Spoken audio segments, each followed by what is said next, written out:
இறைவா, எனக்கு அன்பு கிடைக்கல, ஆனால் நீங்கள் தான் என் அன்பை கொடுக்கணும், எனக்கு அன்பு கொடுக்கணும், நீங்கள் தான் எனக்கு ஆதரவு, நீங்கள் தான் எனக்கு அடைக்கலம், நீங்கள் தான் எனக்கு அரண், கோட்டை, கேடயம் எல்லாமே என்று சொல்லி நாம் படுக்கைக்கு செல்லும் பொழுது, நாம் இரவிலே தூங்கும் பொழுது நம்ம காலி கூட இருக்க பார்த்தீங்களா, அது விண்ணகத்திற்கு எடுத்து செல்லப்படும்.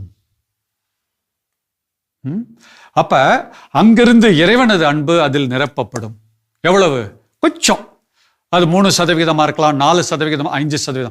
உங்களுக்கு எவ்வளவு சின்ன வயசோ ரொம்ப வேகமாக நிரம்பும். அப்ப நீங்க கேட்குறீங்க, ஏன் ஒரு நைட்ல ஃபுல்லா நிரப்பலாமேன்னு? எங்க கடவுள் நிரப்பிடுவார், ஒன்றும் பிரச்சனை இல்லை. ஆனா நாம் ஏற்றுக்கொள்றதுக்கு நேரம் வேணும். அதுக்கு தான். புரியுதுங்களா?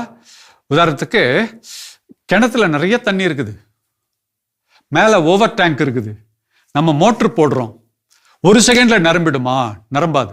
ஏனென்றால் அந்த மோட்டருக்குன்னு ஒரு அளவு இருக்குது. அது 1 HP அப்படின்னா இவ்வளவுதான் தண்ணி அது எடுக்கும். அப்போ என்ன ஆகும்? அரை மணி நேரமோ 3/4 மணி நேரமோ 1 மணி நேரம் ஆகும். அந்த 1 HP மோட்டருக்கு பதிலாக நீங்கள் 10 HP போட்டிங்கன்னா என்ன ஆகும்? அதோட வேகமாக நிறைஞ்சிரும்.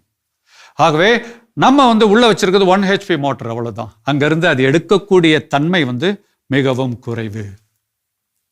அப்ப அன்பு கிடைக்காதவர்களுக்கு என்னாகும்? நீங்கள் சரணடைந்து இரவிலே தூங்கும் பொழுது உங்களுக்கு அந்த நிறைவேறாத தேவை கூட உங்களுக்கு நிறைவடையும்.